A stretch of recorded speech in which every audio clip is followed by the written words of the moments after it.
This is ANN News Brief. Rwanda and the Democratic Republic of the Congo say they have done much work jointly to curb the spread of Ebola that has recently been recorded in Goma, close to the Rwandan border. That has prompted rapid response teams to swing into action to prevent further transmission. Rwanda has taken action in community awareness and mobilization, vaccination of frontline workers, creation of treatment centers, and stepping up surveillance. Rwanda's Minister of Health, Dr. Diane Kashumba, and her Congolese counterpart say they are pleased with the progress made by the two countries in implementing a joint roadmap for cross-border efforts to combat the spread of Ebola virus disease epidemic. The two countries' ministers met in Rabavo district on the Rwandan side on Monday to assess the progress of a joint mechanism for prevention and control of the Ebola virus.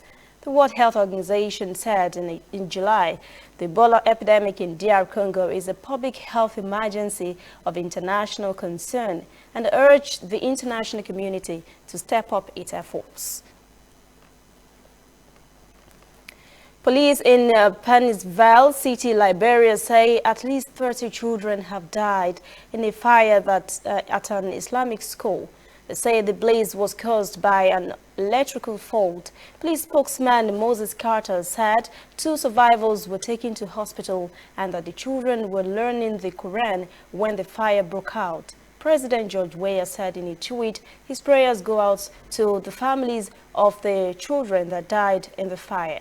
Although previous fires like these have not claimed any lives, it is common for buildings to collapse in blazes linked to faulty electrical work in the country's big cities. Police spokesman Carter says investigations have begun into the incident. We'll return after this break. Whether in your house, at your office, on your phone or online, we are there. We have the facts behind the headlines. We cut to the chase with the news you really need. We cover every angle. We are the bigger, better news network. We are African News Network. ANN. Watch ANN News on MITV from a truly African spirit. Mozambique's general election is set for just under a month from now, but Amnesty International is reporting that campaigning has been marred by violence against civil society activists, journalists, and human rights advocates. AI also says more than 200 persons have been killed by a local extreme group known as Al-Shabaab in the Cabo Delgado province. They have also forced thousands of others to flee their homes since October 2017.